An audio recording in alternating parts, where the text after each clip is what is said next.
की सबसे बड़ी समस्या तो यही रही कि वहाँ पलायन ही हुआ। कौन अपना घर छोड़ के जाना चाहता है कहीं किसी और जगह पर? बहुत बड़ी बात बोल दी आप। कोई जाना चाहता है? कोई अपने माता पिता को छोड़ के?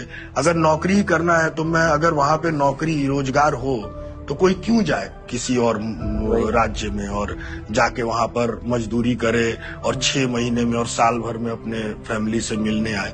क्यों ये बिहार की बदहाली का अंतिम क्षण है?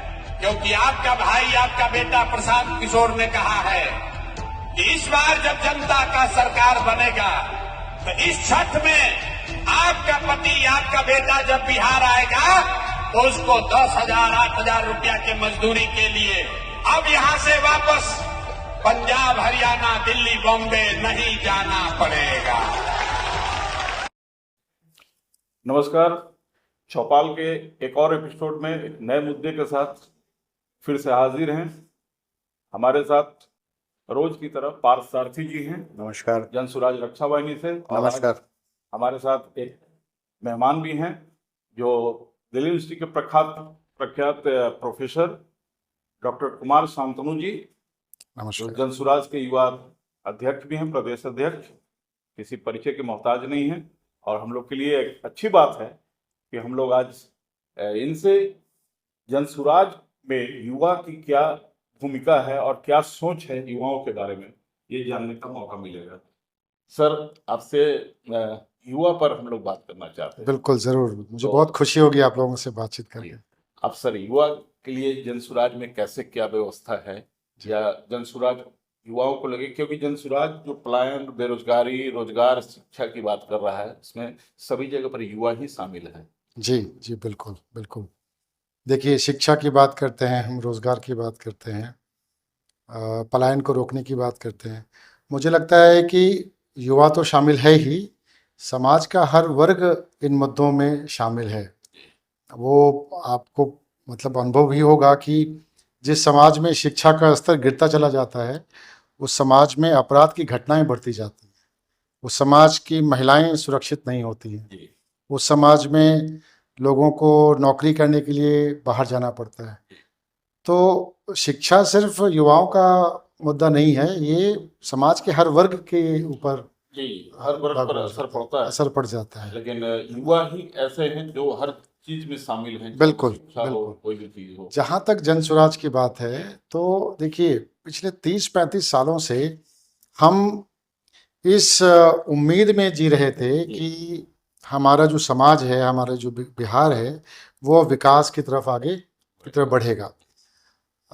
लेकिन आपको सबको पता है, पिछले 30-35 सालों से 2 गठबंधनों ने जी बिल्कुल सत्ता पे यहाँ पे राज किया, और जो गौरवशाली इतिहास रहा है बिहार का, हम उससे बहुत निचले स्तर पे आ गए हैं। तो जनसुराज का मानना है कि अगर बिहार को विकास के रास्ते पे आगे लेके जाना है तो उसमें आपको युवाओं की भूमिका को बहुत सक्रियता से आगे लेके आना होगा, और जो राजनीतिक परिदृश्य है उसमें युवाओं को आगे लेके आना पड़ेगा। क्योंकि युवाओं की जो जनसंख्या है वो पूरे बिहार में अगर 15 से 45 साल के युवाओं की देखें तो वो तकरीबन 38% है। 38% है। तो आप बिहार का विकास का कोई भी रास्ता चुन लीजिए, वो युवाओं से होकर ही गुजरेगा। बहुत बड़ी हिस्सेदारी, बिल्कुल बहुत बड़ी है, बिल्कुल है। जी जी, बिल्कुल बिल्कुल। तो जनसुराज जो है ये सबसे पहले इंश्योर करता है या ये वादा करता है कि युवाओं की भागीदारी सक्रिय राजनीति में होगी। दूसरा, जनसुराज की जो राजनीति है वो युवाओं के मुद्दों के इर्द गिर्द घूम रही है। जनसुराज शिक्षा की बात करता है, जनसुराज रोजगार की बात करता है, पलायन को रोकने की बात करता है।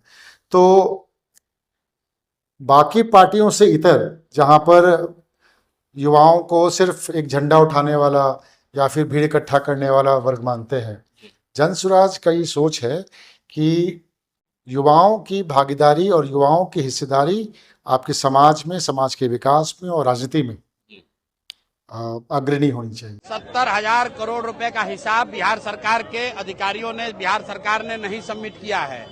अब संभव है कि उसमें घोटाला भी कुछ हो, कुछ चोरी भी हो, कुछ गलत मद में खर्च भी किया होगा, लेकिन ये दिखाता है कि एक और जनता को ये कह रहे हैं कि हमारे पास पैसा नहीं है, और दूसरे ओर 70,000 करोड़ रुपया का हिसाब देने का भी इनके पास समय नहीं है। पार्सार्थी जी, हम लोग सर से और भी चीजें युवा अध्यक्ष हैं तो इनसे आज हम लोग दोनों लोग खुलकर बात कर सकते हैं जी क्योंकि हम लोग भी उस दहलीज को अभी पार किए हैं। बिल्कुल। या अगर दूसरे पार्टियों के नेताओं को देखें तो हम लोग भी युवा हैं। हम लोग भी युवा हैं। हम लोग भी युवा हैं। बिल्कुल बिल्कुल। तो क्या लगता है जनसुराज में युवाओं की भूमिका कैसे तय होगी? सर का जो एक अभी डाटा था 15 से 45 38% बहुत सही डाटा है। इसको थोड़ा सा अगर और शुद्ध करें, इसको 25 साल से लेकर 45 साल या 50 साल इसको अगर कर दिया जाए तो वो 60% की आबादी चली जाती है। अब आप अंदाजा लगाइए कि जहां हम पलायन की बात कर रहे हैं, जहां हम रोकने की बात कर रहे हैं, रोजगार देने की बात कर रहे हैं, कितनी बड़ी भागीदारी तय कर रहा है जनसुराज, जिनको बिहार में किसी तरह रोका जाए कि भैया आप यहीं रहिए, आपका बुद्धि का पलायन ना हो, पैसे का पलायन ना हो, समाज का पलायन ना हो। हाँ, हर जगह। तो इस तरह का अगर खाली पलायन मुद्दा अगर पकड़ लिया जाए युवाओं से रिलेटेड, तो देखिए किसी भी समाज को सशक्त करने के लिए युवाओं का ही महत्व सबसे ज्यादा होता है। एकदम बेशक। तो हमारे युवा अध्यक्ष जो बात बोले हैं बहुत ये जो है बात बढ़िया बताएं। युवा हम इसलिए बोले सर कि शिक्षा के लिए युवा बाहर जाते हैं जी। रोजगार के लिए युवा बाहर जाते हैं, घर कैसे चलेगी इसकी भी फिक्र होने लगती है युवा अवस्था होते होते, क्योंकि युवा शब्द जो है अपने आप में बहुत चीजों को समाहित किए हुए हैं। जी, बहुत बड़ी जिम्मेदारी के साथ चलता है ये बहुत बड़ी जिम्मेवारी युवा कंधों पर होती है, देश का निर्माण से लेकर सब कुछ समाज का। आप सर प्रदेश भर में जा रहे हैं, युवाओं का रुझान कैसा आपको लग रहा है? देखिए, बिहार में व्यवस्था बदलने के लिए पूरे बिहार में एक ना विकल्प की तलाश है और समाज का हर वर्ग चाहता है कि अब बदलाव हो जाए। और इसमें जो सबसे बड़ा वर्ग है जो बदलाव की तरफ देख रहा है वो युवा वर्ग ही है। और युवा वर्ग में जनसुराज को एक बहुत ही ज्यादा विश्वसनीयता मिली है कि भाई हमने सबको करके आजमा के देख लिया, अब जनसुराज ही ऐसी पार्टी है जो समाज और व्यवस्था को बदलेगी। और ये इसलिए भी क्योंकि जनसुराज सिर्फ वादों की बात नहीं करता कि भाई हम शिक्षा बढ़ा देंगे, अच्छा करेंगे, व्यवस्था बता हम उस जी बिल्कुल हम रोड मैप की भी बात करते हैं कि अगर हम कह रहे हैं कि हम शिक्षा, स्कूली शिक्षा अच्छा करेंगे तो कैसे करेंगे। हम कहते हैं कि भाई हम हर प्रखंड पे, हर ब्लॉक पे एक जो है नवोदय या केंद्रीय विद्यालय जैसा के ताड़े का एक स्कूल नेतरहाट के पहले बिहार में था ही, पहले बिहार में था, अभी भी आज क्या है कि आज से 20 साल 25 साल पहले हम लोग सरकारी स्कूल में पढ़े हैं, प्राइवेट स्कूल छोड़ के सरकारी स्कूल में पढ़ते थे क्योंकि वहां पे पढ़ाई अच्छी मिलती थी। अब क्या है कि आप किसी को मुफ्त में भी पैसा देंगे तब भी वो अपने बच्चे को सरकारी स्कूल पढ़ाना चाहता है। तो हम चाहते हैं पढ़ाने वाले लोग भी अपने बच्चों को नहीं पढ़ाते जी, वहाँ के जो स्कूल के टीचर हैं वो भी अपने बच्चों को किसी प्राइवेट स्कूल में पढ़ा रहे हैं। तो हम चाहते हैं कि सरकारी स्कूलों की व्यवस्था इतनी अच्छी हो, कम से कम एक प्रखंड में एक ऐसा लैंडमार्क स्कूल बने। ठीक है, तो ये हमारा रोड मैप है। हम चाहते हैं कि बिहार में हर जिले में कम से कम 2 ऐसे कॉलेज हों जहाँ पर आप सभी विषयों की पढ़ाई करें। वहां से पढ़ाई करने के बाद जो बच्चा निकले, जो लड़का निकले, वो रोजगार के लायक हो। ये सबसे बड़ी दिक्कत है, स्कूल में बट रहा है खिचड़ी और कॉलेज में बट रहा है डिग्री, लेकिन आप उसके बाद कोई भी काम के लायक नहीं रहते क्योंकि आपने रोजगार के लायक उनको शिक्षा नहीं दी है। तो हम इसके ऊपर काम करना चाहते हैं। जब हम रोजगार की बात करते हैं तो फिर देखिए आपकी बिहार में ना पूरी की पूरी एक नस्ल, एक पूरी पीढ़ी अपने पिता का चेहरा देखे बिना बड़ी हो रही है। क्यों? क्योंकि उसका पिता तो कहीं बाहर जाके कमा रहा है, वहाँ गुजरात में और महाराष्ट्र में मजदूरी कर रहा है। वही छठ और दिवाली में आता है 4 दिन के लिए, ईद मुहर्रम में आते हैं और फिर वो चले जाते हैं। अब वही बच्चा साल 1.5 साल बड़ा हो रहा है, जब 18-20 साल का हो जाता है तो फिर से उसके पिता और माँ कहते हैं कि अब तुम जाओ बाहर और जाके कमाई करो, क्योंकि 20 सालों के बाद भी आपने यहाँ पर रोजगार की व्यवस्था तो की नहीं है। तो ये ना पूरा बिहार का समाज इस कुचक्र में, इस गंदे से चक्र में फंसा हुआ है। इसको बाहर निकालने की जरूरत है। सर, आप चूंकि युवा अध्यक्ष हैं बिहार के, और शिक्षा की बात हम लोग कर रहे हैं, पलायन की बात कर रहे हैं। अभी कुछ दिनों पहले किसी ने अभी जो सुनील जी हैं शिक्षा मंत्री जी, और आईपीएस रहे हैं, वहां से आए हैं राजनीति में और मंत्री हुए हैं सीधा। उनसे किसी ने पूछा था कि बिहार के सरकारी स्कूलों में आप लोगों के, हालांकि ये सवाल सदियों से, दशकों से पूछता आ रहा है कि आपके बच्चे क्यों नहीं सरकारी स्कूल में पढ़ रहे हैं, या जो आप बोल रहे हैं कि व्यवस्था सुधारी गई है, तो आपके बच्चे कब तक पढ़ेंगे इसमें? आपके माध्यम से, क्योंकि आप एक आइकॉन हैं जनसुराज में, युवाओं के लिए एक सिग्नेचर हैं, तो क्या ऐसी व्यवस्था आ जाएगी जहां पर कि शिक्षक हो या नेता, प्रशासनिक अधिकारी हो, अपने बच्चों को सरकारी स्कूल में भेजने की ये सोच सकेंगे? देखिए, बिहार का जितना गौरवशाली अतीत रहा है जी वो इस वजह से रहा है क्योंकि बिहार की शिक्षा व्यवस्था बहुत मजबूत रही है। जी अब आप उदाहरण ले लीजिए पटना साइंस कॉलेज का। जी ऐसा कॉलेज है जहां पर दूसरे राज्यों के बच्चे आके यहाँ पे पढ़ाई करते थे। था बिल्कुल। जब आईएएस का रिजल्ट निकलता था तो मेंस का रिजल्ट निकलता था तो यहाँ से एक मिनी बस जाती थी वहां पे इंटरव्यू देने के लिए। जी इतने यहाँ पर, और उस समय कोई कोचिंग की व्यवस्था नहीं हुआ करती थी। यहाँ के बच्चों में इतनी प्रतिभा है, जीन्स में है, बिल्कुल यहाँ के जीन्स में है। ठीक है, मैं खुद मुजफ्फरपुर के उसमें जिला स्कूल में पढ़ा हुआ हूँ, और तो उस वक्त सरकारी स्कूलों की व्यवस्था इतनी अच्छी हुआ करती थी। हम क्यों ऐसा मान रहे हैं कि सरकारी स्कूल की व्यवस्था नहीं बदल सकती? बिल्कुल बदल सकती है। हमारे शिक्षकों में भी उतनी प्रतिभा है, ऐसा नहीं है कि यहाँ के शिक्षकों में प्रतिभा की अभाव में, जी, मतलब कहीं शिक्षक हैं तो स्कूल नहीं है, स्कूल है तो बच्चे नहीं हैं। कुल मिलाकर यही है कि जिसके कारण कि सरकारी स्कूल रसातल में जी नित्य प्रति जाते चला जा रहा है। बिल्कुल जा रहा है। इंफ्रास्ट्रक्चर अच्छा नहीं है, ठीक है ना, आप सैलरी टाइम पे नहीं देते हैं, आप वहां पर नियोजित शिक्षक की बहाली कर रहे हैं, कभी गेस्ट शिक्षक की बहाली कर रहे हैं, तो जो सेशन है वो आपका लेट चल रहा है। अगर आप कॉलेज में चले जाइए तो 3 साल की डिग्री आपको 4 साल 4.5 साल में मिल रही है। ठीक है, तो अच्छा, ऐसा नहीं है कि ये 1 आध साल की घटना है, ये पिछले, देखिए मैं मुजफ्फरपुर में नवोदय विद्यालय से पढ़ा हुआ हूँ, जिला स्कूल में एडमिशन लिया था, फिर वहां से नवोदय विद्यालय की तरफ चला गया। 12वीं के बाद एलएस कॉलेज में मैंने एडमिशन लिया था इंग्लिश ऑनर्स में। 1 साल गुजर गया और ना कोई क्लास हुई, ना कोई एग्जामिनेशन फॉर्म भरा गया, तो डर के मारे कि मेरा पूरा साल खराब हो जाएगा और आगे का भविष्य खराब हो जाएगा, मैं भाग के चला गया कि भाई कम से कम दिल्ली यूनिवर्सिटी जाता हूँ, वहां पे 3 साल की डिग्री 3 साल में मिल जाएगी।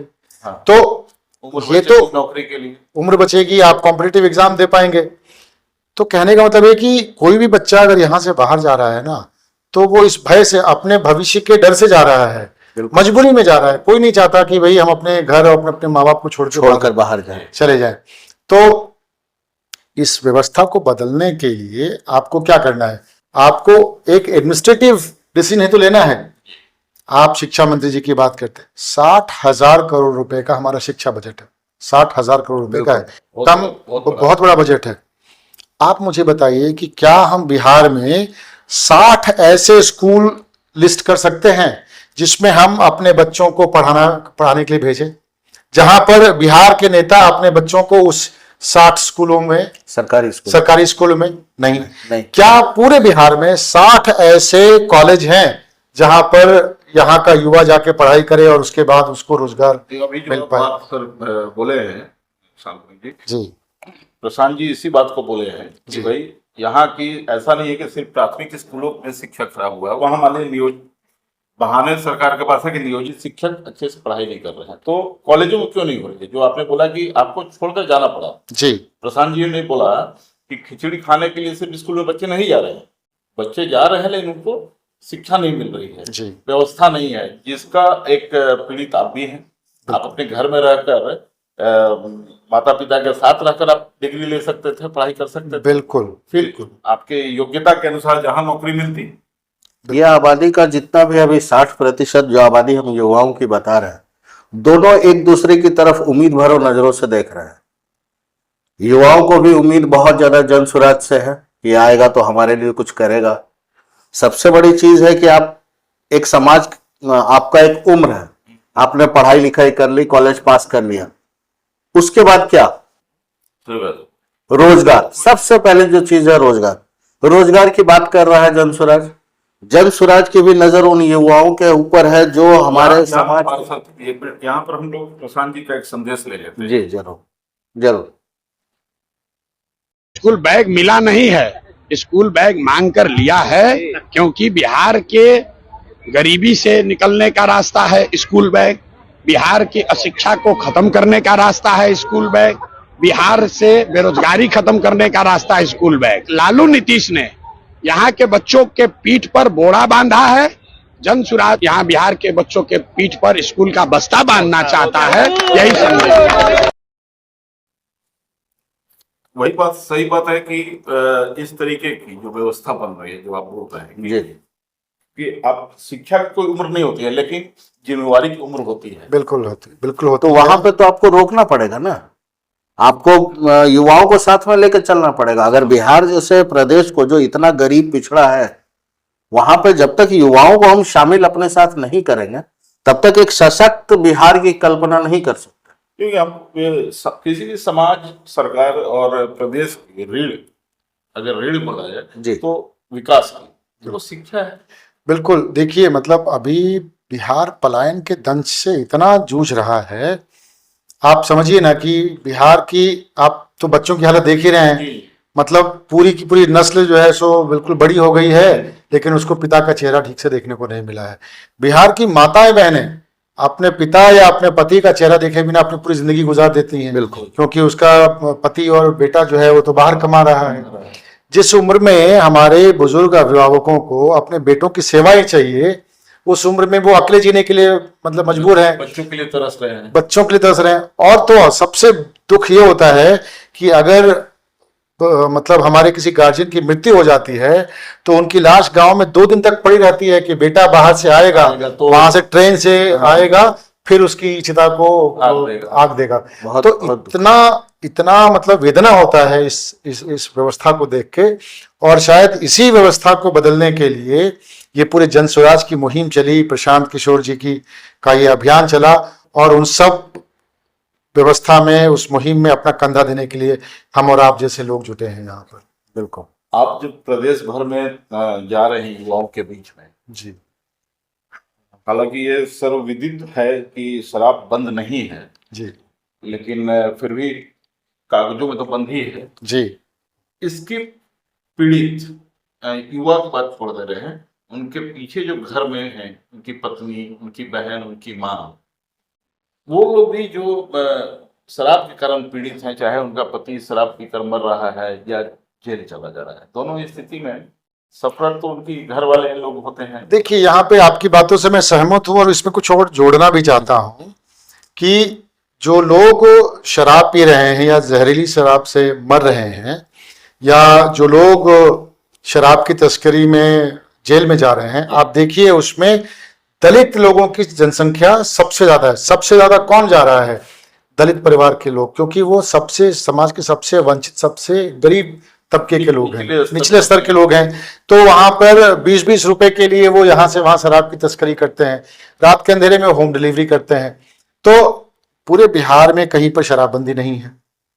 शराबबंदी पेपर पे हो गया, उससे 20,000 करोड़ रुपए का जो राजस्व था वो बिहार सरकार को नहीं मिल रहा। अब आप इमेजिन कीजिए कि जो 20,000 करोड़ जो तस्कर जो था, अभी तो सर वो डाटा बहुत आगे जाएगा, आगे बढ़ गया। हाँ, अब यूपी में जो खपत है, हाँ, उस हिसाब से अगर आप रेशियो देखेंगे तो देखिए, तो अब मुझे बताइए कि वो जो 20,000 या 25,000 करोड़ जो भी अमाउंट है वो कहाँ जा रहा है? वो सीधा सीधा शराब माफियाओं के जेब में जा रहा है, दलालों के जेब में जा रहा है। अब यही राजनेता, यही माफिया वाले लोग ये लोगों का पैसा रख रहे हैं और फिर से चुनाव जीतेंगे, चुनाव में जाके वोट खरीदेंगे और फिर राजनीति में उतरेंगे, और ये कुछ चलता है। रोजगार कैसे यहाँ उपलब्ध करेंगे? देखिए, बहुत बिल्कुल यही विशेषता है जन स्वराज की कि हम जन स्वराज में सिर्फ वादे नहीं, उसके रोड मैप बताते हैं। देखिए, बड़ी बड़ी इंडस्ट्रीज लगाना अच्छी बात है, पर बड़े इंडस्ट्रीज के बावजूद भी हम यहाँ पर लोगों को रोजगार दे सकते हैं। अगर छोटे रोजगार के लिए हम छोटी पूंजी की व्यवस्था अगर कर सके, अब वो पूंजी की व्यवस्था कैसे होगी? मैं कहता हूं कि बैंक का काम ही यही है कि छोटे पूंजी का आप लोन दें। अब आप बिहार के सीडी रेशियो का देख लीजिए हाल। सीडी रेशियो क्या है? जो पैसा आप जमा करते हैं उसका एक भाग बैंकों को आपको लोन में देना होता है। अब वो पूरे देश में तकरीबन जो है आपका 70% के आसपास। बिहार में वो CD रेशो 40% है। इसका मतलब क्या हो रहा है कि हम जो अपने बैंकों में अपनी सेविंग अकाउंट में पैसे भेज रहे हैं, तो आप लोग बैंक को ये इस चीज के लिए मजबूर करेंगे जी, कि यहाँ का पैसा लोगों को यहीं दे।